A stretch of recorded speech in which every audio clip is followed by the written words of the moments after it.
Muy buenas noches, bienvenidos a una entrega más de la IAI División Colombia. El día de hoy tenemos una interesante conferencia, la importancia de la informática forense en la investigación de los ciberdelitos, a cargo del ingeniero Juan David Cardona.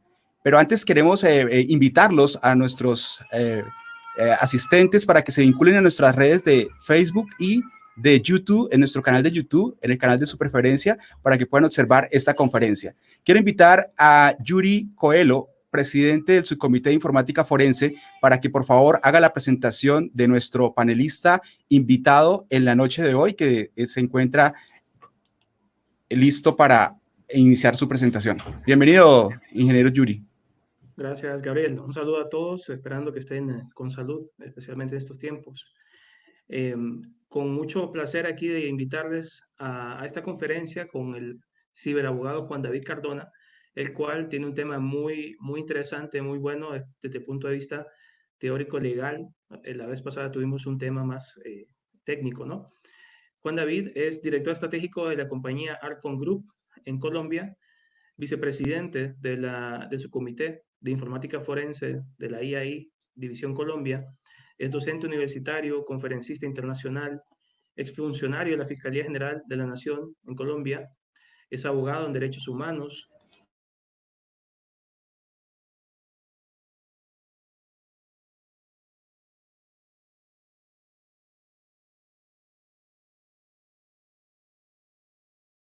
Y viene a dar un tema importantísimo que nos va a esclarecer mucho este ámbito del ambiente digital que es tan a veces obscuro y abstracto para la mayoría, ¿no? Especialmente porque es algo que no generalmente tenemos en físico, ¿no?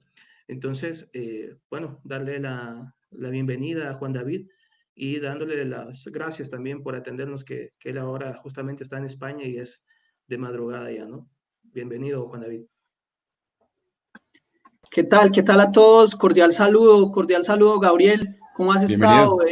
Yuri, ¿cómo estás? Buena noche, buena madrugada acá para las personas que nos siguen desde el viejo continente. Para mí siempre será un placer y ha sido un placer desde mi llegada a la IAI, ya hace un año exactamente, y como vicepresidente del subcomité de informática forense, pues acá estamos, cumpliendo con el deber de ciberculturizar. Bien, y tenemos una audiencia que ya se está conectando. En este momento tenemos ya 24 conectados. Recuerden que pueden escuchar esta conferencia por nuestras redes de YouTube y de Facebook, y ahí Colombia. Nos saludan, ya se empiezan a conectar y ya vamos a dar inicio en breve con esta presentación. Por favor, ingeniero Juan David, continúe con su presentación. Bueno, muchas gracias. Bien, ¿me compartes la... Sí, señor. La pantalla? Te agradezco.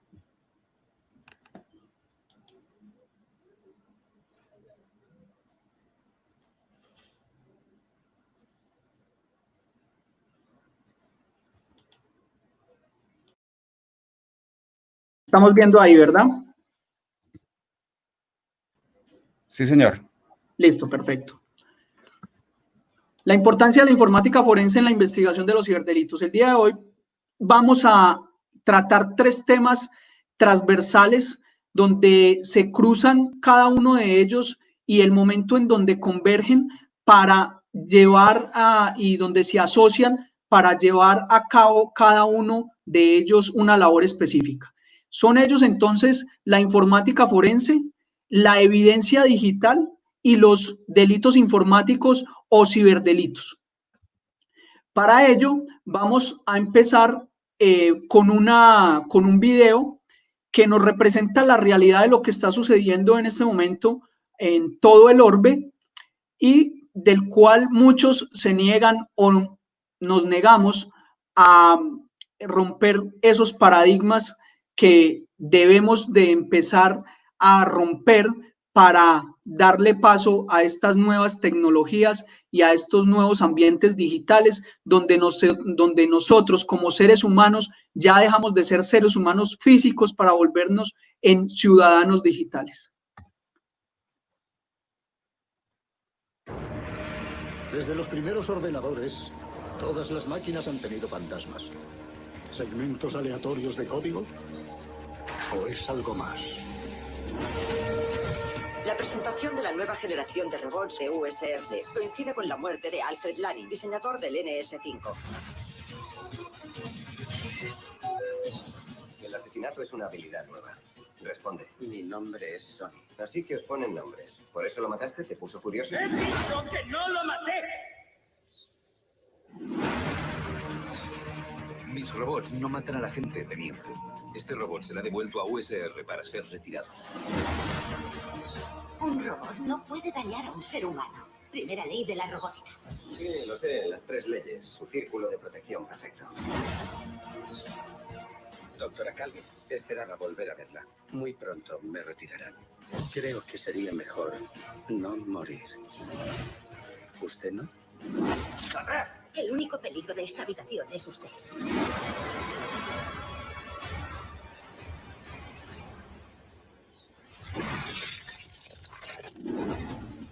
Puede que haya un problemón con los robots y usted va a ayudarme a descubrir qué les pasa. Estamos en vísperas de la mayor distribución de robots de la historia. Habrá un robot por cada 5 humanos. No hay ninguna conspiración. Esto es simplemente un error. Las máquinas deben someterse a unas limitaciones lógicas. ¡John, manda una brigada a USR! Oye, y las emociones pueden prescindir de la lógica. Todos tenemos un propósito. ¿No cree, inspector?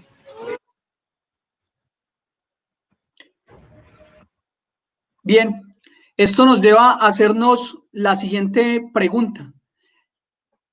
Con base en la frase ya célebre del profesor Ricardo Posada Maya, en la cual he utilizado últimamente en cada una de mis presentaciones, y es: la ciencia deja de ser ficción en el momento que toca regularla.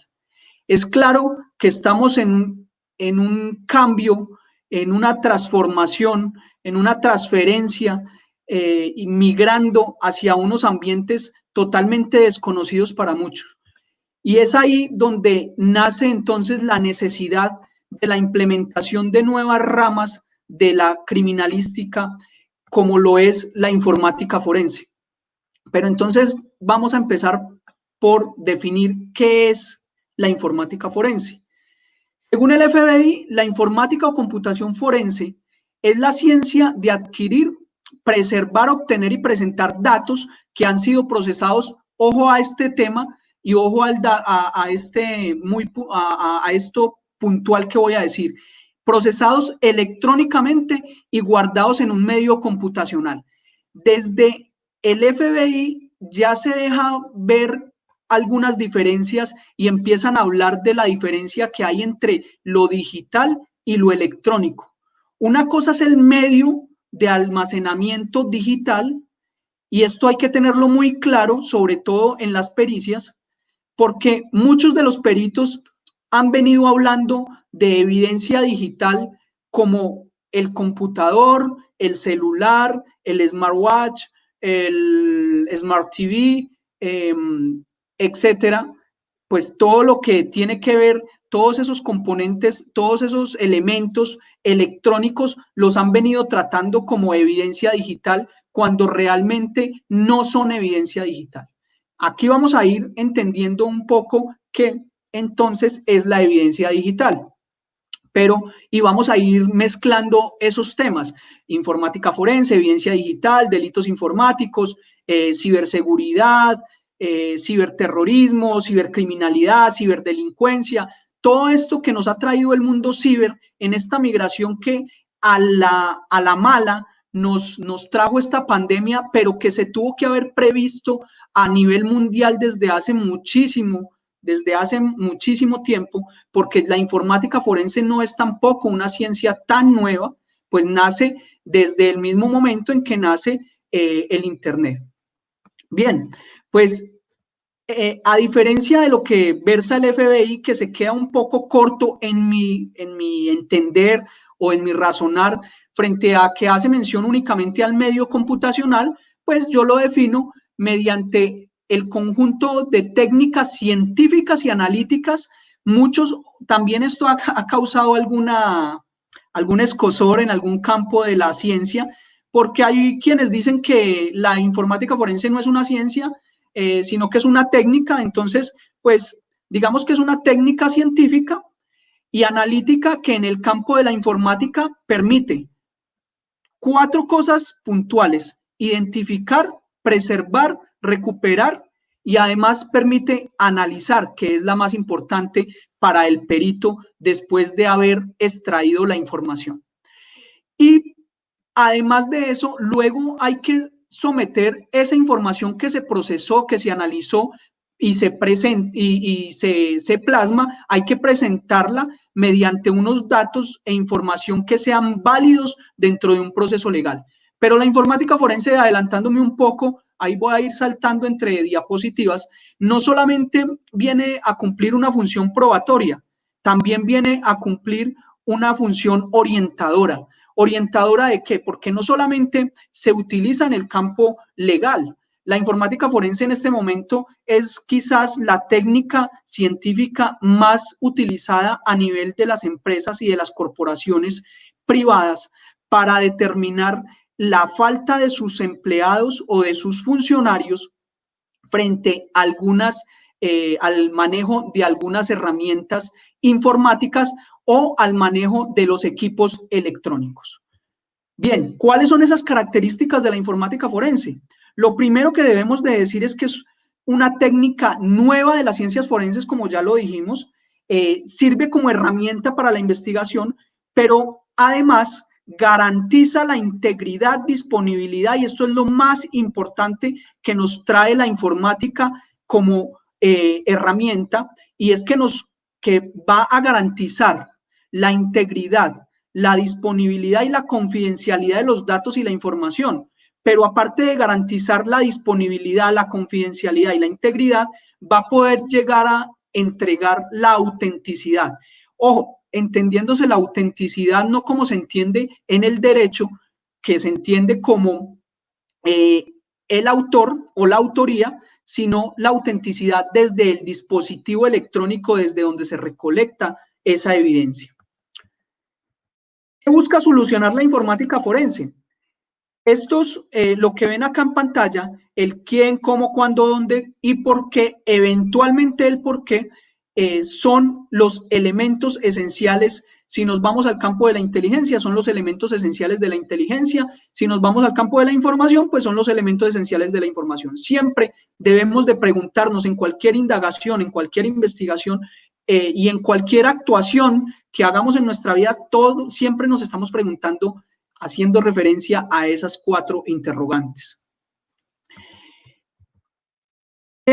Entonces, ya conocimos qué es la informática forense, ya sabemos qué es lo que eventualmente va a solucionar, y dentro de esas soluciones que nos presenta, pues aparecen los delitos informáticos, que son finalmente los que conllevan a que se active las herramientas forenses de informática forense para la realización de una indagación o de una investigación. ¿Qué es un delito informático entonces? Hay 2 acepciones que nos trae Wilcape Peñafiel frente al delito informático. A mí me gusta más la segunda porque nos trae algo que viene a incorporar el convenio de Budapest, que es el convenio, y acá van viendo cómo vamos mezclando cosas, que es el convenio de la cibercriminalidad que se aplica a nivel mundial y del cual Colombia, entre otros países de Latinoamérica, es receptor y lo ha ratificado. Lo ratificó en el año 2018 y desde entonces el delito informático en Colombia ha crecido, o más bien la concepción o la aplicación de la tipicidad del delito informático en Colombia se ha ampliado gracias a ese convenio sobre la cibercriminalidad de Budapest. ¿Cómo se ha ampliado? que es lo que decía que me gusta esa segunda acepción que nos trae Will Capi, es que trae la conducta criminal mediante la realización de la tecnología, no solamente como medio, sino como método o como fin en sí mismo. Es decir, que cuando se cometa un delito informático, porque en Colombia, y vuelvo y digo, me voy adelantando, en Colombia la ley de delitos informáticos, la ley 1273 del 2009, nos trae una serie de delitos informáticos, pero el bien jurídico tutelado únicamente es la información y los datos. Pero dejaron por fuera cuando ese medio informático se utiliza como medio o como instrumento, o cuando la conducta atenta directamente no contra la información y los datos, sino directamente contra ese equipo o dispositivo electrónico o contra el medio de almacenamiento digital. Vienen entonces dos diferencias entre otras dos acepciones, que son la ciberdelincuencia versus la cibercriminalidad. Primero tenemos la ciberdelincuencia, y acá esto no se encuentra en lo que he revisado tanto de doctrina como de jurisprudencia y como bibliografía, varias revistas, artículos y demás. Todos los autores han tratado la ciberdelincuencia y la cibercriminalidad como un sinónimo. Entonces, indistintamente empiezan hablando de ciberdelincuencia y van mezclando y luego hablan de cibercriminalidad y así sucesivamente. Si nos vamos al campo del derecho, que acá no voy a entrar en cosas muy puntuales de derecho, pero si nos vamos al campo del derecho, vemos que la delincuencia o el delito se diferencia del crimen llevándolo desde el punto de vista de derecho internacional humanitario, y si nos vamos al Estatuto de Roma, pues por la gravedad del asunto. Por eso es que aparecen los crímenes de lesa humanidad, los crímenes de guerra, el crimen de agresión como crímenes, es por la gravedad. Es decir, mientras que un ciberdelincuente puede atentar contra cualquier medio, bien sea como medio como fin, contra cualquier bien jurídico tutelado, el cibercriminal, aparte de atentar contra cualquier bien jurídico tutelado, lo hace mediante una especialidad y buscando un daño muy puntual, que ya vamos a empezar a ver cuáles son esas diferencias de los daños puntuales y no puntuales, y un daño muy puntual incluso a causar la muerte, es decir, atentar contra el bien jurídico tutelado de la vida. No vayamos más lejos. Sucedió hace poco en un país hermano, al cual no me referiré por su nombre, pero que está muy cerca a Colombia, y desconectaron todos hubo un apagón, dicen que fue un ciberataque, y dejaron sin luz por más de 5 horas los hospitales. Se causaron algunas muertes por fallas respiratorias asociadas a los respiradores artificiales que necesitaban de energía eléctrica.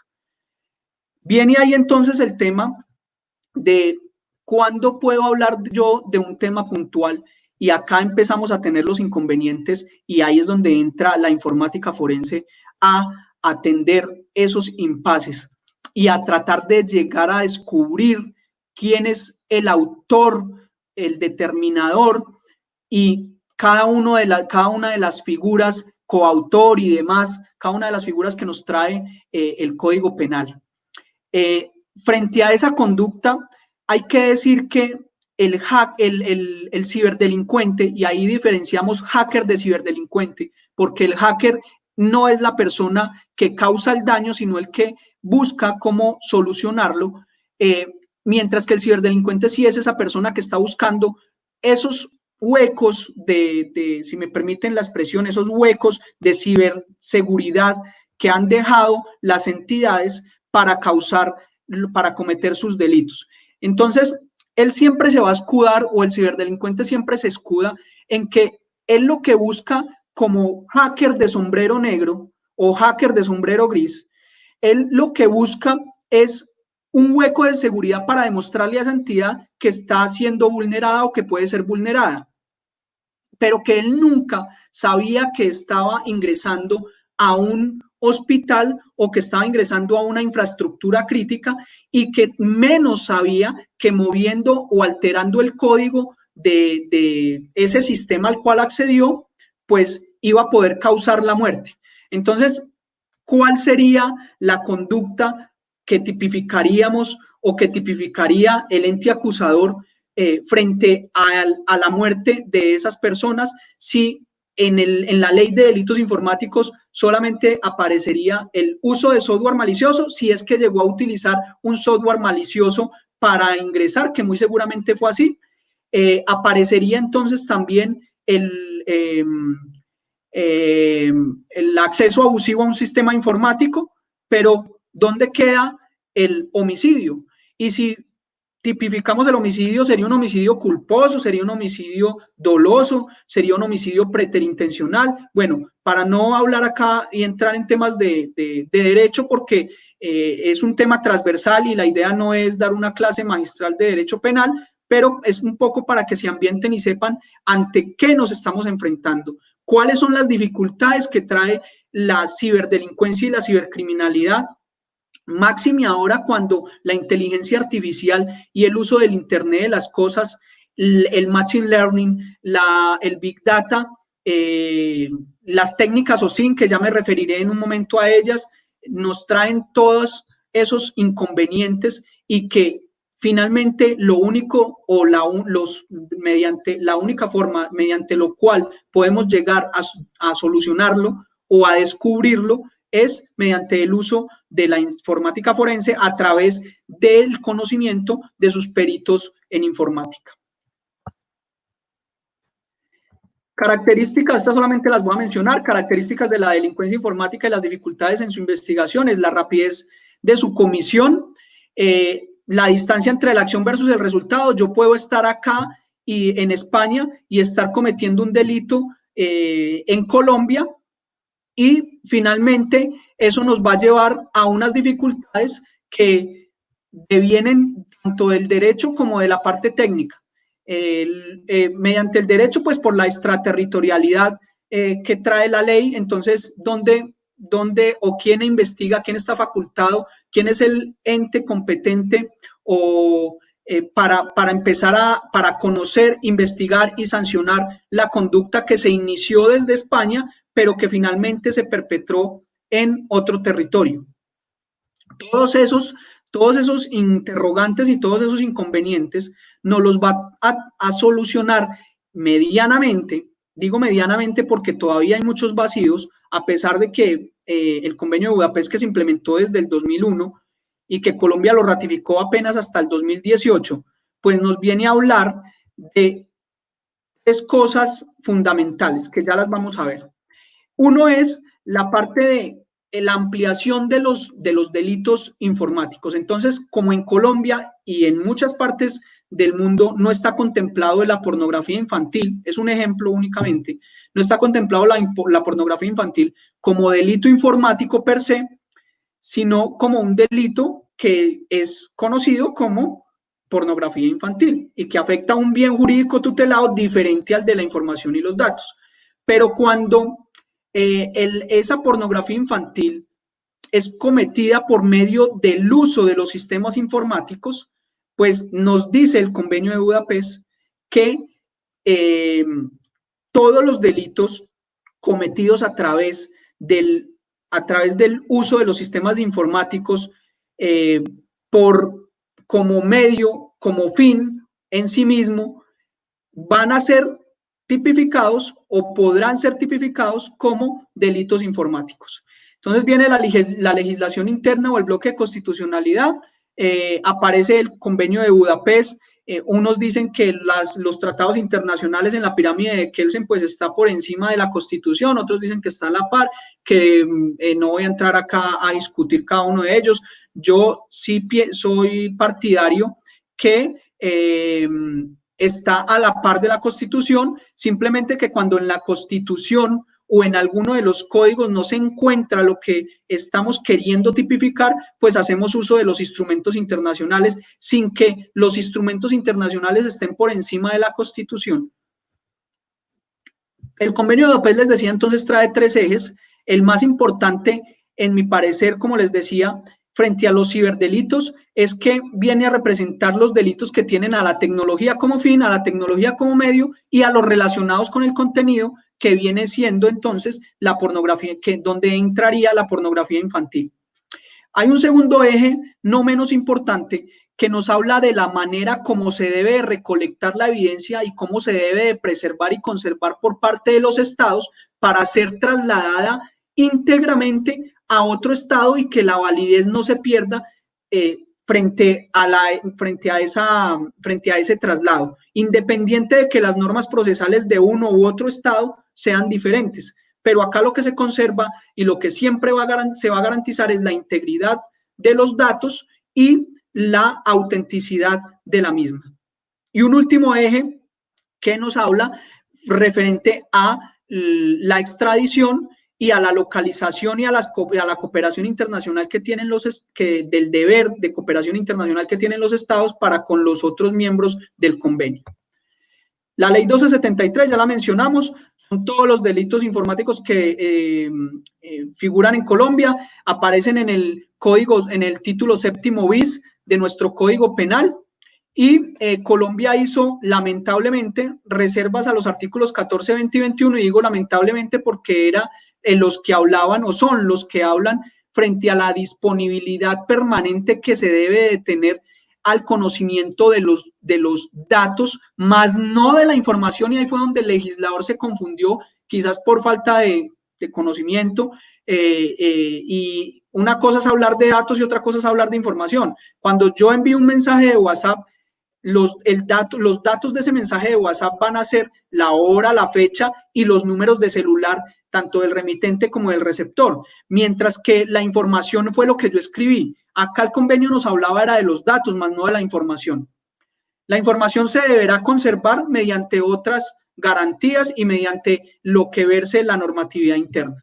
Entonces ahí se confundió un poco el legislador y lamentablemente se hicieron esas reservas. Esperemos que se corrijan prontamente cuando se acepte el protocolo adicional tercero, porque el protocolo adicional segundo versa sobre los delitos de odio, hoy muy común en nuestras redes sociales, y aparecen allí esto ya cultura general, no hace parte de la conferencia, pero entonces allí aparecen también los derechos fundamentales digitales o derechos de cuarta generación, que en Colombia y en Latinoamérica no se han implementado, que acá en España, en Europa, en algunos lugares, en algunos lugares no, en Europa ya se implementaron, que son el derecho al olvido, el derecho a tener un acceso ilimitado al Internet, bueno, entre otros que no, el derecho a la protección de los datos como derecho autónomo, y entre otros que no voy a entrar a discutir acá.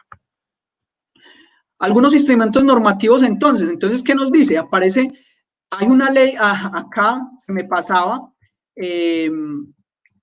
aparece la sentencia C334, referencien muy bien esa sentencia porque esa sentencia va a marcar un hito frente a y no la conocen muchas personas, frente a la implementación de los estándares ISO 27037, ISO 27042. ¿Por qué? Porque esa sentencia nos habla que es una sentencia muy bonita donde discuten acerca de la validez de una evidencia digital frente a su recolección y frente a el manejo de la cadena de custodia.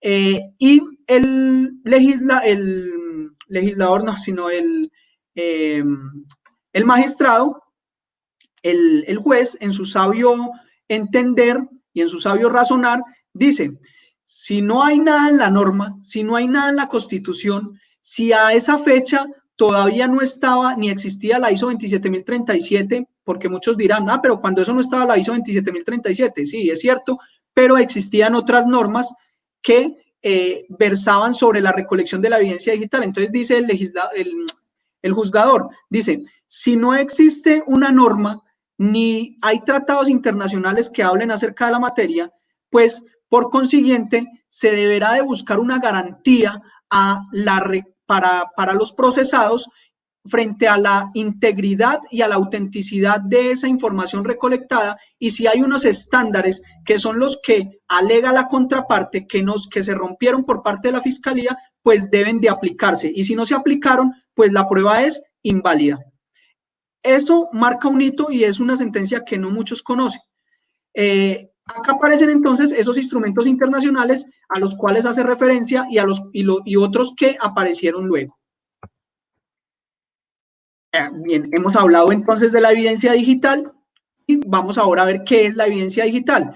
El instructivo para el hallazgo de identificación embalaje de la evidencia de tipo digital que adoptó la Fiscalía General de la Nación trae una definición. El maestro Jaime Cano Martínez nos habla frente a la evidencia digital algo más sucinto, pero que se queda, en mi parecer, un poco corto, que es cualquier registro generado por o almacenado en un sistema computacional. ¿Dónde digo que se queda corto? Que solamente dice sistema computacional. Claro está que esta acepción o esta definición la trae en el año 2012, si mal no estoy, y pues obviamente ahí todavía no se había desarrollado el Internet de las cosas, el Big Data y estas otras herramientas digitales que hoy nos acompañan, y pues por eso quizás el maestro hablaba sobre un sistema computacional únicamente. En el nuevo libro que esperamos prontamente, si a más tardar, yo creo que septiembre o octubre, estemos lanzando frente a la evidencia digital y el valor probatorio de la evidencia digital en los estrados judiciales, yo defino la evidencia digital como todo dato o información que se encuentra alojado en un medio de almacenamiento físico. Ojo, un medio de almacenamiento físico, disco duro, memoria flash en los celulares, discos de estados sólidos o tarjetas SSD, o un formato virtualizado, producto de la escritura, copia o transmisión. No solamente que esté ahí almacenado, sino que se haya producido mediante el uso de ese sistema electrónico, incluyendo los que en su origen, antes de su almacenamiento, eran análogos, es decir, aquellas cosas que nosotros, ahora que se quiere implementar en el sistema judicial virtual, mal llamado virtual, pero que se quiere implementar el uso del expediente digital, entonces creen que el expediente digital es escanear todo un expediente y subirlo a un repositorio y ya está. Eso no es tan así, pero tampoco es de este tema, de esta materia, solamente porque lo conozcan. Y esos que fueron análogos, que luego al momento de quedar almacenados se convirtieron en digital, también hacen parte de la evidencia digital. Características de la evidencia digital, que es volátil, aparte de que la evidencia digital es volátil, es eliminable, es también duplicable, pero aparte de ser duplicable y eliminable, lo más importante de una de las características de la evidencia digital es que es alterable y modificable. Y ahí es donde, que lastimosamente vuelvo y digo, por el tiempo no tengo la posibilidad de entrar a explicarlo acá, pero es donde se diferencia el documento electrónico de la evidencia digital. Ya hablamos de la función orientadora y de la función probatoria. Ahora vamos a hablar de los medios de almacenamiento de prueba. ¿Cuáles son esos medios de almacenamiento? Ya los mencionamos también. Esos son los medios de almacenamiento de la prueba digital, ¿sí? Ahora, ¿cuáles son los sistemas de almacenamiento virtual? Pues lo que conocemos como la nube o el cloud, donde la virtualidad empieza a jugar un papel importante. Y si bien es cierto, los sistemas virtuales son diferentes a los sistemas en la nube, pues hay algunas diferencias, pues vamos a hablarlo acá como si fuera un sistema virtual. ¿Y qué es la virtualidad? La virtualidad no es otra cosa más que una mala representación de la realidad. Es yo querer llevar a un ambiente digital lo que antes era análogo y tener acceso a él sin saber en dónde está. Entonces, yo tengo un disco duro y tengo un computador, pues sé dónde está alojada mi información, pero en la virtualidad yo entrego a una empresa como Gmail, como Microsoft, como Amazon, entrego una información, se la doy a custodia y ellos la almacenan en algún lugar que no conocemos, pero siempre va finalmente a estar almacenado en un lugar físico. Y a ese lugar vamos a tener acceso desde cualquier punto que tengamos un canal que es el Internet. Bien, características del sistema de almacenamiento virtual. Y acá me voy a detener un momento y es acá no lo he corregido, es artículo 236 del Código de Procedimiento Penal, no del Código Penal. Y es el único artículo que habla acerca de la recolección de la evidencia digital sin que haga mención a la evidencia digital. Es decir, en este momento les puedo decir con total certeza que en ninguna parte habla de evidencia digital, ninguna norma, ninguna jurisprudencia, ninguna ley, nada, no hay nada vinculante que hable de evidencia digital. Entonces, el artículo 236 del Código de Procedimiento Penal nos habla de la posibilidad de recolectar información dejada al navegar por Internet u otros medios semejantes. Pero, ¿qué pasa si en la virtualidad esos medios semejantes no tenemos el usuario y la contraseña? Pues tenemos que recurrir a dos situaciones. Una, o a que ese usuario nos entregue las credenciales, o dos, a solicitar una búsqueda selectiva en base de datos que versa el artículo 242, si mal no estoy, no me falla la memoria, para ordenarle a ese prestador de ese servicio que nos entregue la información. ¿De qué dependerá? Que ese prestador de ese servicio diga que la información está alojada en un lugar o en un estado donde sea parte del Convenio de Budapest. Fuentes de prueba. Entonces, como tenemos los medios de almacenamiento digital que no son la evidencia digital, como ya lo mencioné antes, tenemos el medio también electrónico que tampoco es la evidencia digital, que es lo que quiero que quede claro. Con que quede claro eso en esta charla me quedo totalmente satisfecho. La evidencia digital, entonces, ¿qué es? La evidencia digital es lo que nos va a representar los hechos que se indagan o que se investigan. Es decir, los logs de auditoría, los correos electrónicos, los mensajes de WhatsApp, los ficheros que hay alojados en un disco duro, los datos volátiles, los datos que quedan almacenados en un firewall, la metadata, los archivos estadísticos, los archivos de Excel, los archivos de Word, todos esos elementos donde hay datos e información, eso es lo que debemos de manejar como evidencia digital. Y eso es lo que se debe de preservar mediante una cadena de custodia digital, no la cadena de custodia física que todos conocemos. La cadena de custodia física que todos conocemos lo que hace es preservar el medio electrónico en el cual está alojada el medio físico que aloja la evidencia digital. Espero que no sea muy confuso y si es así, mejor. Ahora, aparece el Internet de las Cosas, las técnicas OSINT, que es traduce Open Source Intelligence, que es inteligencia en medios abiertos, y acá viene un tema, y es que lo están asociando, como no hay nada regulado, y lo que no está regulado, pues está permitido. Entonces, en palabras coloquiales, entonces las técnicas OSINT lo que hace es venir a reemplazar las búsquedas en medios abiertos. Entonces, esas búsquedas selectivas en bases de datos que no requerían orden previa ni orden posterior, sino que se podían obtener por parte de la policía judicial o de los investigadores privados por medio de los datos abiertos, pues acá ya no es tan así, porque acá no sabemos realmente esos datos desde dónde se están trayendo. Simplemente es por mencionarlos porque el tiempo apremia. El Machine Learning y el Big Data, entendiendo Big Data como la gran cantidad de datos que hay almacenados en algún lado, y el Machine Learning como la herramienta que permite procesar esa gran cantidad de datos para llegar a un punto específico. Y, por supuesto, las redes sociales.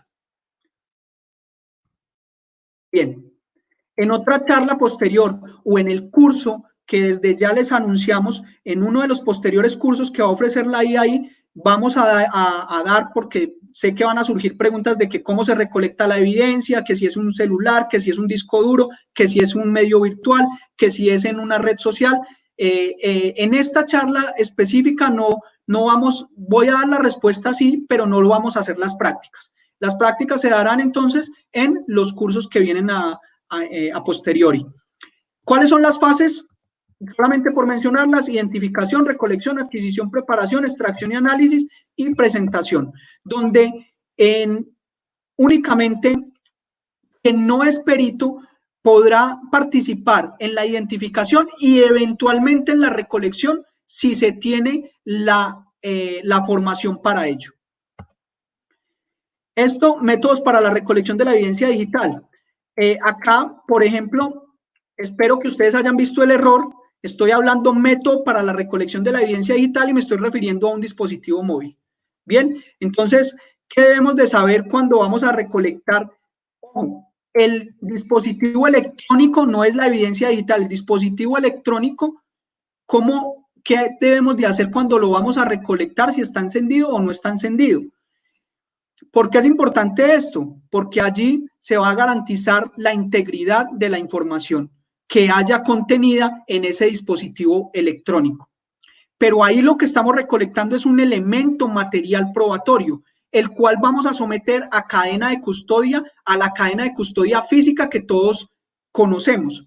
Pero posterior a eso, y después de que ese elemento llegue al laboratorio y se haga la extracción de la información, es decir, de la evidencia digital, esa evidencia digital deberá contar con un hash, y ese hash es la firma digital, que es lo que va a permitir garantizar la integridad de esa evidencia digital. Es decir, que la información que allí se haya contenida no ha sido alterada ni modificada, diferente a la autenticidad, que la autenticidad se va a garantizar es mediante el dispositivo.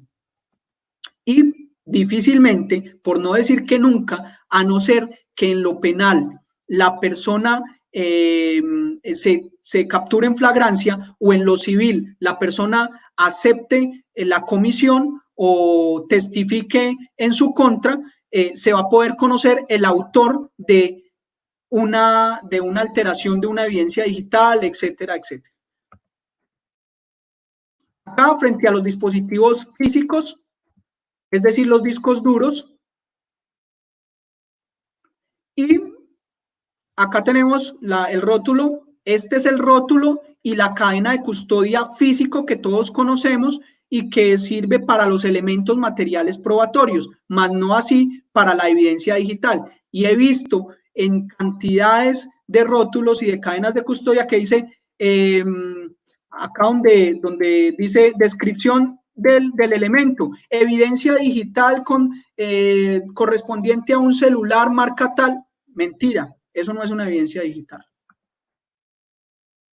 Herramientas forenses que se utilizan, estas son pagas, y acá también difiere un poco, y ya voy terminando no sé si voy bien de tiempo, creo que sí, voy culminando la presentación, simplemente por mencionarlas, algunas herramientas forenses de uso pago, y acá algunas herramientas forenses de uso libre, open source, y que muchos critican y muchos dicen cuando se van a los juzgados, cuando van al juicio oral, la fiscalía, normalmente que la fiscalía siempre es la que tiene los recursos para comprar las herramientas y demás, y el perito, utilizando herramientas open source, llega a la misma verdad que ha demostrado la fiscalía, y la fiscalía dice que por el hecho de no tener una certificación, por el hecho de no tener se me va la palabra, una licencia, por el hecho de no tener una licencia, no podrá ser válida ese contraperitaje, y es una gran mentira, y es la idea que le han vendido a los jueces, y como diría un sabio filósofo, Andrés López en La pelota de letras, confunde y reinarás.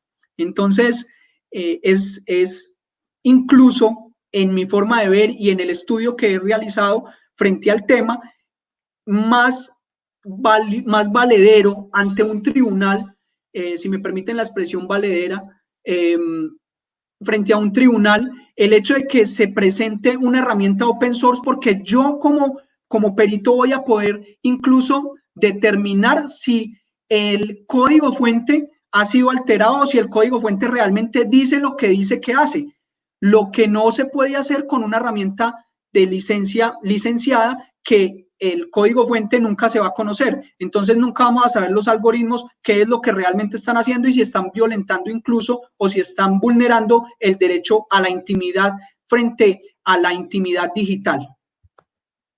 ¿Qué es un hash? Un hash es un algoritmo que nos representa un dígito único, nos representa un valor único para la evidencia, como nuestra cédula, pero en la evidencia digital. Acá algunos ciberataques en tiempo real.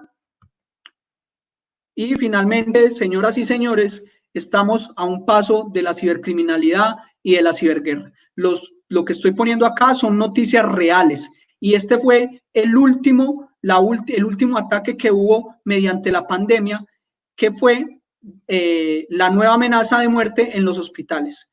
Ataques a marcapasos, a ventiladores, sistemas de monitoreo, y si nos vamos más allá, y si nos vamos a un tema de ciberdefensa, ¿qué pueden pensar ustedes de un marcapasos implantado en un diplomático o en un presidente y que sea controlado mediante acceso o que pueda tener acceso mediante el Internet de las cosas?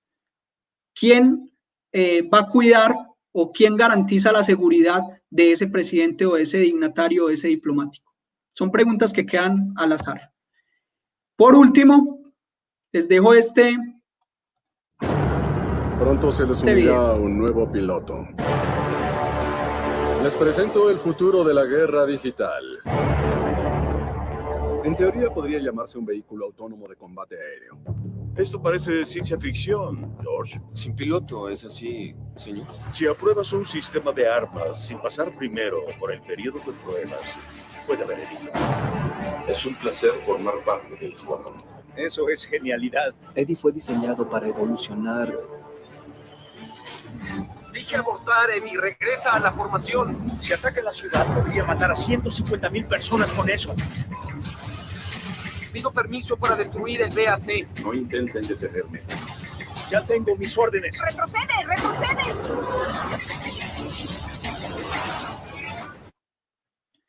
¿De quién es la responsabilidad? ¿Del que generó el algoritmo o del ente dotado de inteligencia artificial con redes neuronales que finalmente tomó una decisión autónoma? Y acá viene algo que yo sé que si me escuchan algunos clásicos del derecho penal, dogmáticos, a rajatabla, me quisieran linchar, pero desde ya lo advierto, me sostengo en mi posición y es ¿dónde está la responsabilidad o dónde va a estar la responsabilidad penal de los entes dotados de inteligencia artificial, así como en algún momento se habló de la responsabilidad penal de la persona jurídica y que ya hoy es una realidad? Entonces, con esto, mis queridos amigos, doy por terminada esta pequeña charla. Preguntas, dudas, aclaraciones, o como suelo decir, copiando al maestro Jamie Cano, todo está lo suficientemente confuso, que espero que sea así. Pues, Gabriel, no sé si tú vas a leer las preguntas o las dicto yo.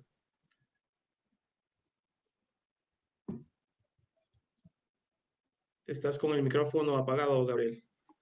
Gracias. Excelente presentación, ingeniero Yuri. Aquí ya tenemos algunas preguntas y algunos comentarios. Tenemos una audiencia de 56 personas conectadas en este momento y tenemos los canales de Facebook y de YouTube. Estamos aquí ante muchas preguntas y ahí hay muchos aciertos en esta conferencia. Gracias por traer todo este conocimiento y presentarlo aquí delante de nosotros. Tenemos una pregunta de José Reinel Huetocue. Dice, todas estas fuentes de prueba de lo que se extrae y se recupera como prueba, ¿se puede presentar en un juicio oral? Claro, muy buena pregunta y eso me permite ampliar un poco lo que no se puede abordar por cuestiones de tiempo. Una cosa es la extracción y otra cosa es la recuperación. Lo que yo extraigo como evidencia digital es lo que hay en mi dispositivo y lo que yo puedo ver mediante la interacción entre el hardware, que es el celular. Voy a poner el ejemplo con el celular y un mensaje de WhatsApp. Entonces, tengo el celular, que es el hardware, el dispositivo electrónico. Tengo la herramienta, el software, tengo, es decir, la aplicación que es el WhatsApp, y tengo la interacción del ser humano.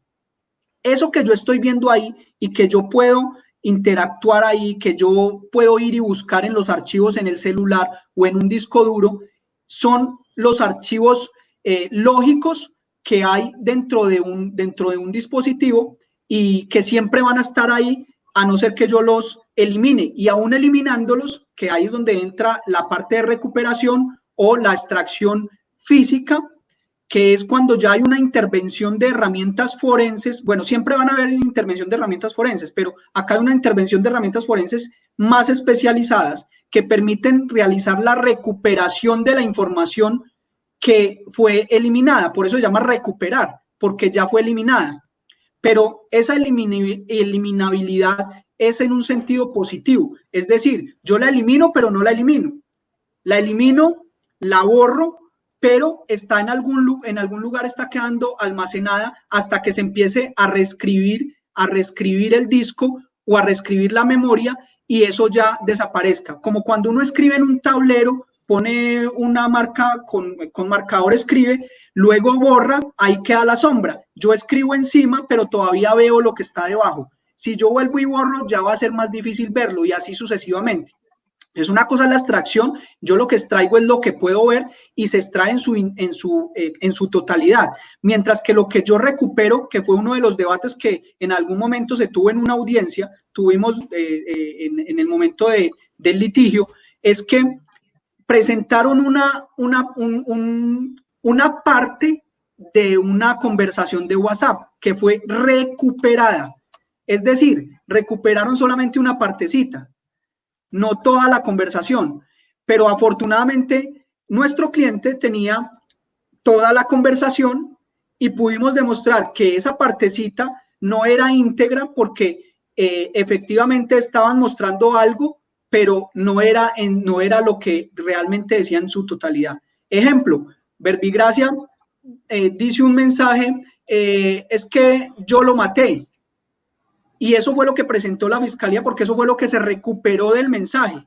Pero resulta que el mensaje en su integridad, si se hubiera extraído, o sea, si hubiese estado ahí, lo que decía era, yo lo maté a picos. Entonces, no hay una coherencia de una cosa con la otra y pues obviamente la integridad se va a romper. Muy buena la pregunta y espero que se haya respondido. Buena pregunta. Y tenemos otra pregunta que hace Edwin Alexander Logato Cuadros. ¿Es correcto decir en un informe sumas de verificación o lo correcto es decir valor hash? Gracias. Ambas son correctas. Lo que pasa es que cuando yo digo sumas de verificación estoy haciendo referencia al algoritmo que hace, es decir, hay diferentes tipos de algoritmos. Está el MD5, el SHA-1, el SHA-256. Entonces, lo que hace referencia a las sumas de verificación es que cuando yo recolecto la evidencia digital, que sería una de las prácticas que se realizarían eventualmente en el curso, es yo hago la recolección, le hago el hash a esa evidencia, la llevo a juicio y en el juicio la contraparte o el perito vuelve y le hace el hash. Pero el hash no solamente se debe hacer con un solo algoritmo, sino con diferentes algoritmos. Y esa suma nos va a dar un algoritmo único e irrepetible. Y eso es lo que llamamos suma de verificación. Excelente. Álvaro Moreno nos hace una apreciación. Excelente explicación de la recuperación de evidencia digital y el uso de software de código abierto. Personalmente, que pienso que su posición y en la parte de su ponencia es muy importante, no solo tanto para esta área, sino el uso de software de código abierto para otras áreas de la investigación científica y criminal. Tenemos más. Muchas gracias a Álvaro. Tenemos más comentarios. Rubén Zavala, que excelente presentación. Qué gran ponencia, nos dice Cindy Joana. Tenemos audiencia de Argentina, Bolivia, en Colombia, Atlántico, Cali, Barranquilla. Y tenemos aquí una siguiente pregunta que nos formulan desde nuestro canal de YouTube. William Arias Hernández pregunta, ¿qué pasa con la información que se sube a la nube? ¿También se puede recuperar o extraer? Bien, como yo siempre hago referencia, yo no sé, siempre surge esa pregunta y siempre me toca responder haciendo una mención especial a la ingeniera Erika Alexandra Reina Ceballos, también miembro de Miembra. Ahorita como el tema de miembro y miembra, entonces también es miembro del subcomité de informática forense y además es mi esposa. Saludo para ella. Hago referencia a ella porque precisamente es su tesis, la tesis que está realizando para la maestría en Derecho de la Ciberseguridad, esa es la mía, en la maestría de Ciberseguridad y Ciberdefensa, y es la recolección de la evidencia en la nube. La recuperación dependerá, como lo mencioné en un inicio, dependerá de el operador o de la ISP o del operador que brinde el servicio. Si ese operador dice, se hace el requerimiento y ese operador dice, yo no entrego la información porque esa información está alojada en la China y China no tiene tratado sobre la cibercriminalidad, entonces se puede reservar el derecho, como pasó en algún momento con iPhone, que no quiso entregar las evidencias de la masacre en Estados Unidos, pasará lo mismo.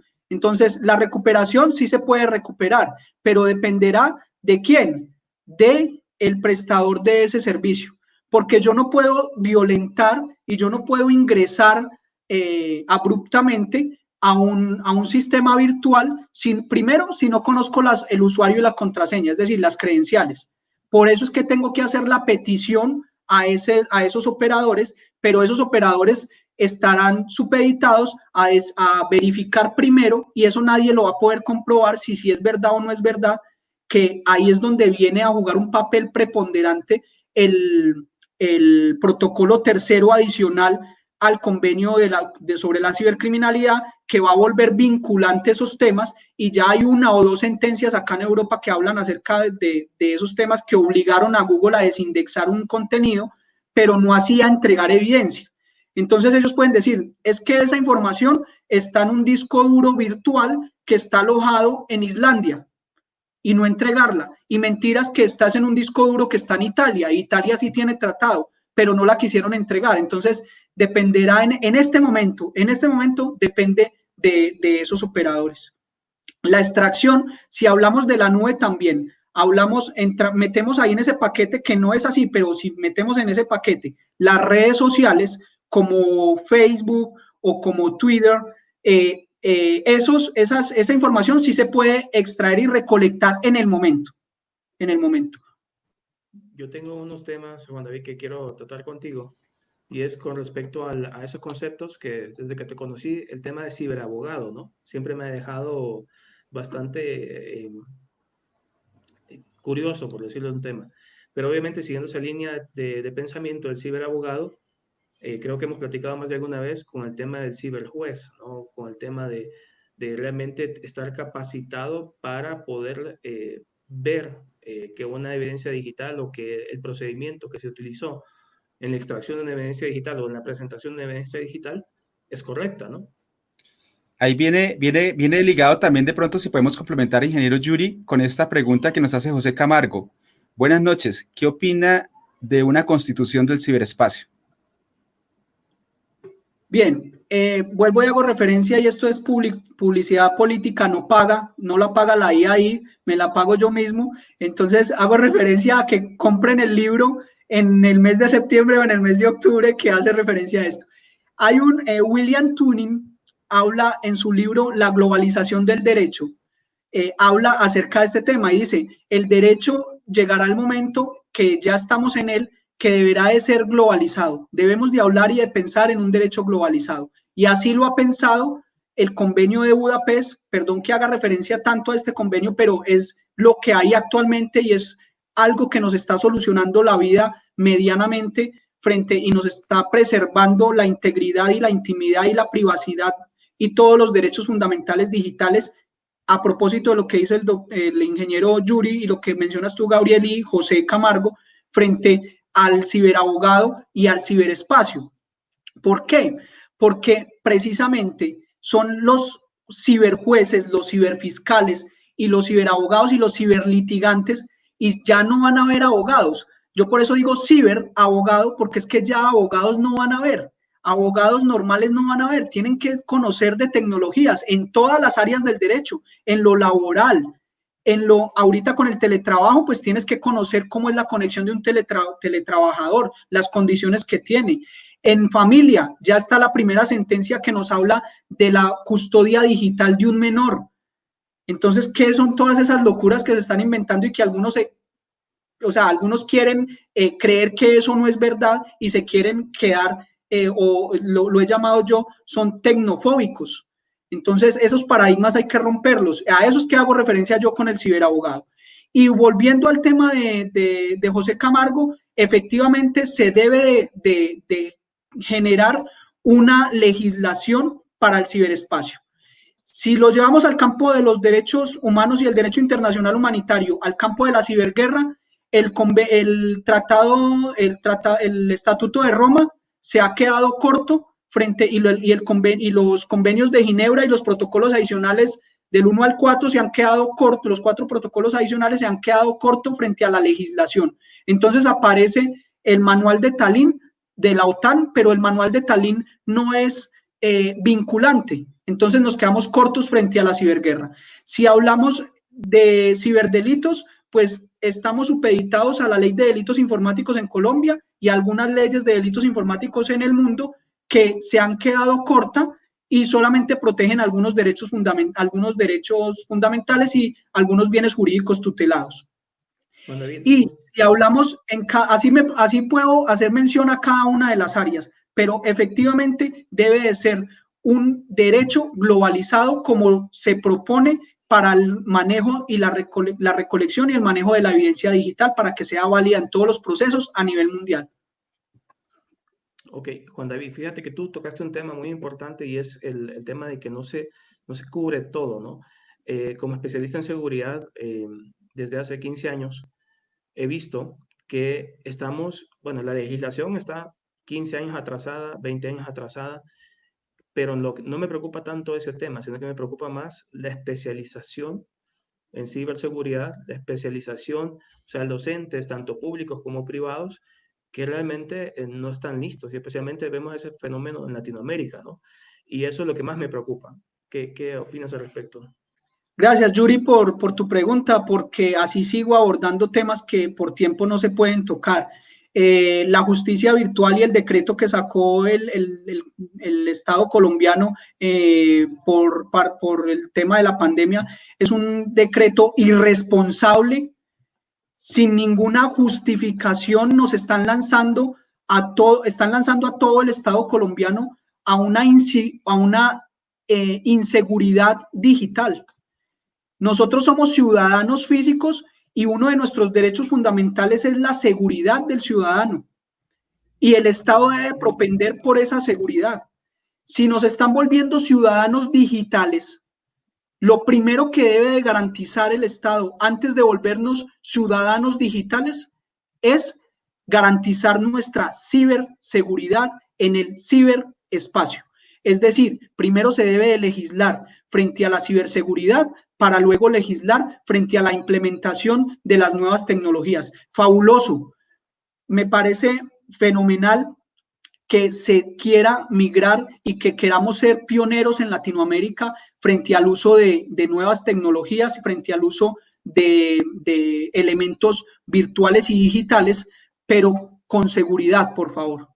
Lo advertí hace 15 días y a los 8 días se generó el primer incidente informático en una videoconferencia entre el DANE y el ICBF, en un tema supremamente sensible. Fueron hackeados.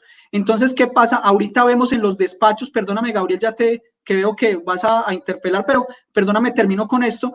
Vemos que en los despachos judiciales están disponiendo de los correos electrónicos personales de los asistentes, de los dependientes judiciales, de los despachos, están utilizando sus correos personales para recibir notificaciones, para recibir, a ver, o sea, ¿en qué estamos? Ahora, ¿cómo probamos? No hemos implementado la firma electrónica, no hemos implementado la firma digital para poder hablar de la integridad de esos datos, de la autenticidad de esa información. Entonces, ¿a qué estamos jugando? Estamos pensando desde Arcon Group, acá qué pena que haga mención, pero también en alianza con la IAI, los abogados de la IAI y los abogados de Arcon Group, estamos pensando, ya estamos articulando la demanda de inconstitucionalidad frente al decreto, que no lo hemos presentado porque obviamente no ha pasado por, no ha pasado por la Corte, pero sabemos que la Corte se va a pronunciar y pues ya está lista esa demanda de inconstitucionalidad, porque están atentando contra los derechos fundamentales digitales. Perfecto, ingeniero, muchísimas gracias. Tenemos 6 preguntas, entonces vamos a darle celeridad para poder cumplir con todas estas preguntas. Pregunta Diego Pez. El celular es un dispositivo común que se recolecta como evidencia física. La información obtenida en el dispositivo como evidencia digital se puede ver vulnerado el derecho fundamental a la intimidad.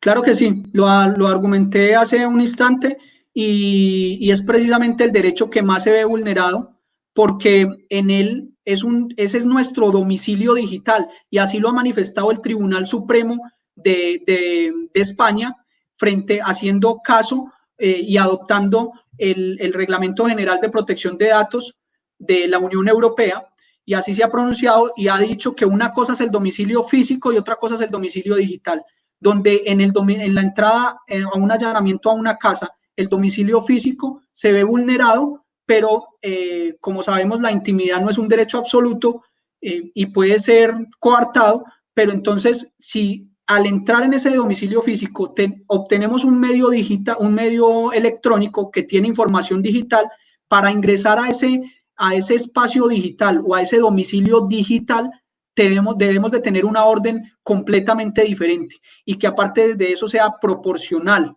y que aparte de eso nos identifique exactamente qué es lo que se va a buscar, porque resulta que los peritos del ente acusador entonces conocen toda nuestra vida, y no solamente nuestra vida, sino la vida de terceros y los correos electrónicos y WhatsApps y conversaciones de terceros. ¿Qué sucede con eso? Que están violentando no solamente el domicilio digital de ese dispositivo electrónico, sino que todos conocemos, que ya todos tenemos asociados el correo electrónico y las redes sociales. En el momento en que yo entro a mi celular ya tengo acceso a ellos. Entonces están presentando como elementos, como evidencia digital, esos correos electrónicos y esas conversaciones de WhatsApp. Y a ellos, ¿quién les autorizó violentar mi domicilio digital si solamente lo que debían de acceder era mi dispositivo electrónico para sacar para extraer la información y recuperar la información que estaba ahí? No en el otro medio digital que está almacenado no sabemos dónde. Y están utilizando eso como pruebas cuando son pruebas ilícitas, no solamente ilegales, sino ilícitas. Muchas gracias. Pregunta Edwin José Gutiérrez Carrascal. Buenas noches. ¿Es la evidencia digital totalmente intangible? En este caso, ¿cómo podemos garantizar que determinada información fue extraída de algún medio de almacenamiento? Gracias por la ponencia. Precisamente lo que nos garantiza la integridad y la autenticidad vista no desde el autor, vuelvo y repito, sino desde el dispositivo electrónico, es el algoritmo hash, es que es finalmente la cadena de custodia digital. Eso es lo que nos permite, al igual que en el mundo físico, llevado a la virtualidad, siendo la evidencia digital intangible, precisamente garantizar que fue extraída o recuperada desde un dispositivo específico y que no se alteró. Sergio Berra nos pregunta desde YouTube, para la preservación de la evidencia, ¿qué elementos es más aconsejable? Para la preservación de la ley, bueno, me imagino que voy a tratar de interpretarle que se refiere a la herramienta forense que se debe de utilizar para preservar la evidencia digital o para generar el algoritmo hash, y pues yo siempre recomiendo el FTK Imager. Tal vez quiero agregar un poco en ese tema. Unas cosas que hay que tomar en cuenta es que primeramente como parte del tema de informática forense es que no se hace nada con el dispositivo del cual se obtuvo la evidencia, ¿no? O sea, no se trata de no alterarse. Entonces, ¿qué hacemos en esos casos? Venimos y clonamos el disco, sacamos la información, como dijo Juan David, con un hash, o sea, todo eso se va certificando de alguna forma de que esa información estaba en ese dispositivo, pero no se trabaja desde el dispositivo donde se tiene la evidencia, porque existe la posibilidad de que podamos dañar ese dispositivo o tamper, como dicen en inglés, que es dañar la evidencia, alterarla, malograrla, alterarla, exactamente. Sí, gracias, Yuri. Sí, efectivamente, pues son diferentes los procesos y así debe de ser. Se me pasó dentro de la conferencia y acá en la respuesta se me ha pasado, gracias Yuri, hacer referencia a la imagen forense. Ojo, no es la copia espejo, que todo el mundo habla que la copia espejo, eso no existe, ¿sí? Es una mala práctica que ya debemos de romper, y es la imagen forense, que es la imagen en ceros y unos, es decir, lo que se puede extraer y lo que se puede recuperar, y efectivamente se trabaja sobre esa imagen forense, no sobre la original. Gracias, Yuri. Muy bien, nos pregunta Juan Pablo Martínez. Una pregunta, ¿se aplica el formato de cadena de custodia al elemento material probatorio que contenga la evidencia digital y no a la información que contenga el elemento material probatorio, ya que es lo que se extrae en su respectivo estudio? Perfecto, no lo pudo definir mejor. Yo voy y encuentro el PC o encuentro el celular, lo recolecto, lo embalo, lo rotulo, lo someto a cadena de custodia física, lo llevo al laboratorio, el perito recibe, llena la cadena de custodia del dispositivo electrónico o del elemento material probatorio, donde se encuentra la evidencia digital, lo procesa, le hace la cadena de custodia digital, vuelve, y de hecho esos dispositivos electrónicos se tendrán que devolver a sus dueños. Entonces lo que queda es la evidencia digital, y esa evidencia digital va a quedar en un medio de almacenamiento físico, como puede ser un CD, dependiendo la capacidad de un CD, o un disco duro. Excelente. Aljos por YouTube nos pregunta, ¿cómo se presentaría la evidencia recolectada por balizas digitales en donde se evidencia el uso de VPN o proxies y se toma un navegador y dispositivo diferente al que realmente se está utilizando? Bien, es una buena pregunta, y yo me imagino que Aljos no es de Colombia ni de Latinoamérica, porque debe de ser de Europa, porque hace referencia a un término que aún no se ha implementado en Colombia, que es, o si es así, pues lo felicito por ser acucioso, es las balizas digitales. El balizaje digital hace referencia, si lo llevamos a la ley colombiana, a la ley 1928 del 2018, que implementó, que es la ley de organizaciones criminales, la ley contra organizaciones criminales, que implementó en el Código de Procedimiento Penal la participación del agente encubierto virtual. Es decir, que yo mediante lo mismo que hacía como agente encubierto en una organización criminal, pero en organizaciones de pedófilos, en organizaciones de lo que se quieran imaginar, de traficantes de armas, pero en la Deep Web o en la Darknet, donde se utilizan precisamente los proxies, las VPNs, para el tema de anonimizarse y no saber desde dónde se está saliendo, desde dónde se está entregando o por dónde se está pasando, por qué servidor o desde qué servidor se está conectando. Es decir, la IP nunca no, sí se puede saber, pero es muy difícil de saber, porque el rastreo va a ser y va a tomar muchísimo más tiempo. Entonces, la pregunta es que cómo se recolecta? Pues es que finalmente, vuelvo y repito, lo que se recolecta no es la IP, lo que se recolecta es el resultado de lo que se procesó, la evidencia, es decir, la información y los datos que se procesaron mediante esa transferencia de datos. Entonces, si yo lo que quiero probar es desde dónde se conectaron, ahí ya lo que voy a tener que recolectar son datos, como por ejemplo la IP, y hacerle el seguimiento a esa IP, y mediante la activación del protocolo del convenio de Budapest, que le exige a los países por donde saltó esa IP. Obviamente va a ser un proceso muy largo, pero se puede llegar a saber cuál fue el originador. Aquí quería agregar un tema que no es tanto desde el punto de vista de informática forense, sino que más de seguridad, y es el tema de que lastimosamente el público en general, llámese empresas privadas, públicas o personas naturales, no nos damos cuenta de que nosotros podemos ser víctimas de eso. ¿Desde qué punto de vista? Por ejemplo, al no tener un antivirus, no tener bien configurado su sistema de seguridad en una empresa y todo eso, nuestros servidores, nuestras computadoras pueden funcionar como plataformas de salto para realizar ese tipo de actividades ilegales y vernos nosotros involucrados en ese tipo de actividades y ser nosotros objeto de como cometer actos ilícitos, o sea, que seamos objetos de como ser sospechosos, ¿no? de estos actos ilícitos. Entonces, ese es un tema muy importante que lo pasamos por alto muy fácilmente, y eso no se puede seguir así, ¿no? Ahí propongo la próxima charla del subcomité en ciberculturización, ingeniero. Así es, así es. Bien, estamos muy complacidos con nuestra audiencia, muy juiciosos, han reservado sus preguntas para el final. Viene una pregunta muy interesante, la hace Over González. ¿Las capturas de pantalla impresas no son pruebas electrónicas? Ojo, empecemos por ahí. La prueba electrónica, a ver, no es prueba electrónica ni tampoco es prueba digital, pero entonces hay que hacer una diferencia. Una cosa es la prueba electrónica como documento electrónico, y otra, cuando se hace referencia al documento electrónico, y otra cosa es la evidencia digital o la prueba digital. Son dos cosas totalmente diferentes. Ni lo uno ni lo otro, porque es un papel, es una prueba documental. Que la ley 527 del 99 lo haya desfigurado y por una analogía o una equivalencia funcional que en mi concepto para la evidencia digital no aplica.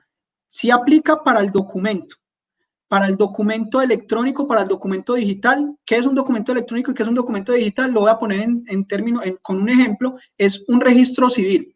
Si yo quiero hacer valer un registro civil, ese registro civil deberá venir firmado electrónicamente para poder garantizar su autor, y ahí tiene la equivalencia funcional con el registro civil físico, que tiene la firma, que tiene un contenido, y ahí tiene esa equivalencia funcional, pero no así con la evidencia digital. Entonces, los litigantes y los abogados, no los ciberabogados, porque los ciberabogados entienden bien este tema, y es que dicen, pero es que la norma y el Código General del Proceso dice que se valorarán, y la ley 527 del 99 en su artículo 10º y 11 dicen, se valorarán y no se les quitará fuerza probatoria a estos mensajes por el hecho de no estar contenidos en su origen, desde donde se originaron. Entonces uno dice, pero ¿cómo así? Si es una prueba digital, ¿por qué me la va a venir a presentar en un papel? Entonces, ¿dónde yo puedo garantizar quién la envió? ¿Cuándo se recibió? ¿Desde qué lugar salió? ¿Desde qué equipo salió? ¿Y quién la firmó? Entonces, no es una prueba válida.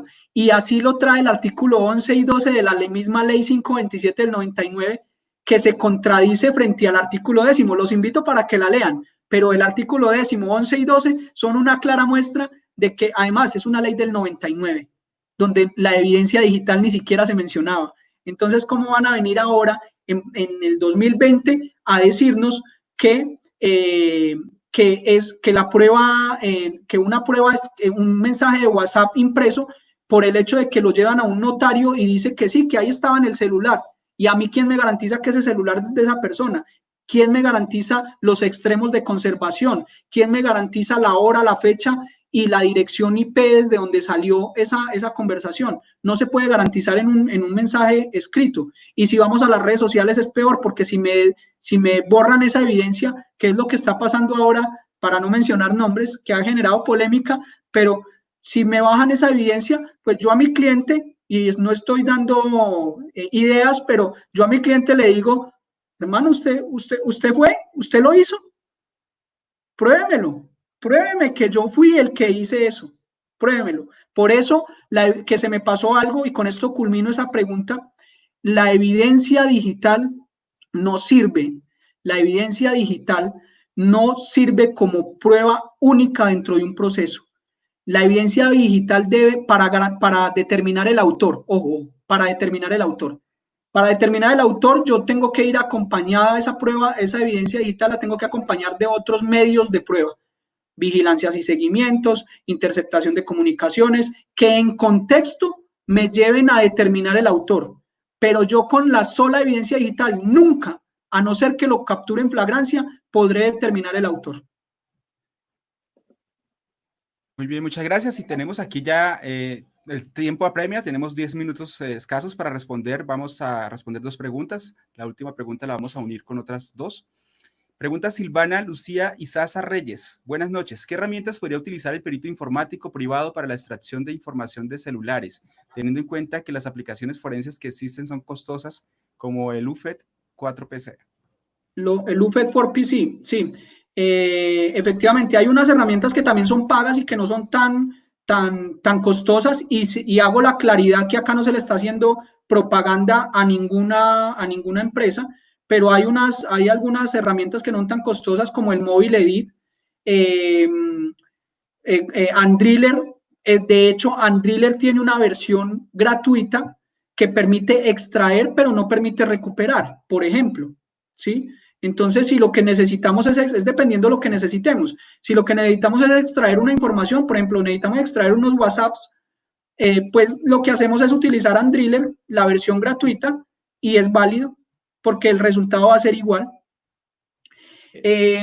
Claro, va a decir Cellbrite, entonces, que es la marca que representa 4PC, el UFED 4PC, va a decir que eso es mentira porque no se garantizó mediante el algoritmo no sé qué, y no, muéstreme el algoritmo. No, es que marca y patente, confidencialidad, etcétera. Bueno, listo. Entonces, ¿el resultado es el mismo, sí o no, señor perito? ¿Es el mismo? Sí. No más preguntas. ¿Ya? Entonces, Andriller es una buena opción, Mobile Edit es otra buena opción frente a los equipos móviles, frente a los celulares. Hay otros para otras herramientas, para otras cosas. Y hay otro tema con eso, Juan David, y es el tema de que las marcas, especialmente como Cellbrite, Action y otras más, al sector privado es bien difícil que te vendan, ¿no? Es bien difícil que te vendan, generalmente tratan de hacerte, es bien juicioso, es bien tardado el tema de poder conseguir una herramienta a nivel privado. Claro, el estudio de seguridad y demás. Claro, porque se dan cosas como las que suelen suceder. Se ha encontrado equipo Cellbrite en México en manos de narcos, ¿no? Por ejemplo. Sin palabras. Todo es posible. Pregunta Paez Lady. Buenas noches. Tengo una pregunta, por favor. ¿Para ser perito en informática forense debe ser obligatorio ser ingeniero de sistemas? ¿O un investigador privado puede especializarse y adquirir el conocimiento enfocado a lo forense únicamente? Gracias. Bien, en Colombia no existe una ley ni existe una normativa más allá del Código General del Proceso que hable acerca de cuáles son los requisitos para ser perito en cualquier área, no solamente en la informática forense. Pero sí dice que se deben de tener unas certificaciones, que se deben de tener unos estudios y que en todo caso se deberá demostrar la experticia y la experiencia frente a la labor desempeñada, cosa con la que ni el ingeniero Yuri, ni estoy casi seguro por lo que hemos hablado desde el subcomité de informática forense, ni yo compartimos. ¿Que tiene que ser ingeniero necesariamente? Pues no, tampoco. ¿Que tiene que ser tecnólogo o técnico o tener conocimientos en informática, sí, necesariamente, pero aparte de eso, y lo que adolece, y con eso aprovecho para dar otra respuesta que se tenía, y soy infidente acá, se tenía planeada, y es que y es una buena noticia para todos también, desde el Subcomité de Informática Forense, gracias al apoyo de nuestra presidenta, la doctora Marta Gil, efectivamente del presidente del subcomité, el ingeniero Yuri Coelho, que hoy nos acompaña, estamos implementando un curso que nos lleve posteriormente a la certificación de los informáticos forenses, para que cualquiera no pueda venir a decir que yo soy informático forense porque copio y pego, me disculpan algunos, pero puede sonar petulante, pero es la realidad, y entonces le dicen, no, sí, tranquilo, yo le imprimo ese mensaje de WhatsApp, que era lo que preguntaban por ahí, o sí, tranquilo, yo le hago la extracción, lo envío a su correo electrónico, lo exporto a su correo electrónico, y de ahí lo imprimimos, y eso es válido, tranquilo, y yo voy a juicio, y bueno, como cosas de esas se presentan por cantidades.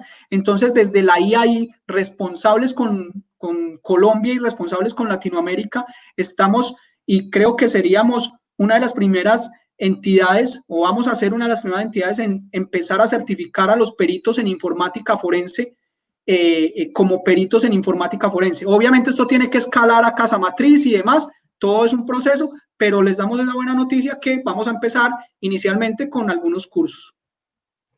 En el ámbito con colegas de la materia, tanto seguridad como lo que es informática forense, hemos platicado este tema ampliamente y llegamos a un par de conclusiones, ¿no? Tal vez no es tanto una obligación, pero sí es un camino deseable, que es, por ejemplo, sí, ser ingeniero de sistemas, no con obligatoriedad, pero sí, obviamente, por conocimientos básicos. Luego pasar por el tema de lo que es conocimiento en servidores, redes, bases de datos, o sea, tener conocimiento amplio en implementación de otras tecnologías. Y luego pasar al tema de auditoría y seguridad informática, antes de llegar a lo que es ser un perito en informática forense. ¿Por qué? Porque hay muchos temas que se tratan desde la informática forense, o hay muchos errores que comete algún técnico forense que los hace por desconocimiento básico o por desconocimiento en experiencia en temas de redes, en temas de seguridad o en temas de auditoría, que realmente pasa por alto, ¿no? Tal vez la evidencia ahí está, tal vez se puede encontrar lo que se anda buscando, por decirlo de alguna forma, pero al no tener ese conocimiento, solo utilizando la herramienta, que muchas veces se cree que con tener un cartón de una herramienta, o sea, un certificado de una herramienta, ya uno es experto, lo cual no es cierto, ¿verdad? Obviamente, como dijo Juan David, hay que demostrar esa experiencia. Es importante que el camino, por decirlo así, el camino correcto es la ingeniería en sistemas, tener experiencia en implementación de varios diferentes tipos de tecnologías, redes, luego auditoría y seguridad, y luego pasar al ámbito de informática forense, porque para poder, digámoslo así, es como querer ser médico, por ejemplo, forense, sin ser médico, ¿no? Sin ser internista, por ejemplo, sin conocer, sin pasar de médico general a ser internista y luego ser médico forense, ¿no? Cosas así. Claro, Yuri, y te complemento ahí con algo que ya se nos agota el tiempo, y es el tema que el informático forense no es todero. El informático forense se tiene que especializar en algo. Entonces, en la Fiscalía General de la Nación tienen el perito en informática forense experto en dispositivos móviles, otro experto en dispositivos físicos, otro experto en técnicas OSINT, otro experto en... Pero yo no puedo, o bueno, de poder puedo conocer de todo, pero estaríamos pecando, como pecan muchos, por tener un mar de conocimientos, pero con 1 centímetro de profundidad. Así es. Bueno, son muy buenas noticias que nos trae el Comité de Informática Forense. Esa era nuestra última pregunta, ya ha sido develada. Y pues nos resta agradecerle a nuestra audiencia toda esta participación que han tenido, invitarlos a nuestra próxima conferencia el próximo jueves, donde el Subcomité de Medicina Forense está encargado de dictar esta conferencia, y muy pronto estaremos publicando la pieza promocional. Ingeniero Juan David, ingeniero Yuri, los les cedo el micrófono para que por favor podamos despedir a esta audiencia. Bueno, desde España, siendo las 2:30 de la mañana, pero la verdad lo hago con mucho cariño. Los que me conocen y saben esta labor ardua de ciberculturización que he emprendido desde hace unos años, y hoy desde la IAI, pues con más razón, el compromiso siempre va a estar ahí. Lo que necesiten, siempre estamos a su disposición. Desde la IAI, invitarlos a que hagan parte de la IAI, de esta gran asociación, la asociación más grande y más antigua de peritos en el mundo, con más de, no sé, creo que son casi como 100 años, ¿no? Y bueno, para mí es un honor de partir con ustedes de estos temas que tanto me apasionan, y la invitación a todos a que rompan paradigmas y se ciberculturicen. Un saludo para todos y que estén muy bien. Dios los bendiga. Juan David, Gabriel, agradecerles, especialmente a Juan David con el tema de ciberabogado, ¿no? Ese es un tema que realmente a mí me ha llamado mucho la atención y es importante, o sea, no es importante, es indispensable, ¿no? Es algo que ya no se puede seguir pasando por alto, mezclar la parte de ley con lo que es la ciberseguridad o en este caso la informática forense. Y agradecerles a todos por su atención. Disculpen que nos hemos extendido un poco, pero realmente el tema nos apasiona mucho, y agradecerles su visita, estar con nosotros, y pues les invitamos a la IAI, ¿no? Para que formen parte de cualquier, no solo de Colombia, de cualquier país que quieran formar parte de esta asociación, y pues bienvenidos, ¿no? A todos. Salud. Bueno, muchas gracias, y los invitamos a que nos sigan en nuestras redes sociales de Facebook y YouTube y activen las campanitas de notificaciones para que reciban la notificación cada vez que un evento de la Asociación Internacional para la Identificación IAI División Colombia se realice. Muchas gracias y que tengan una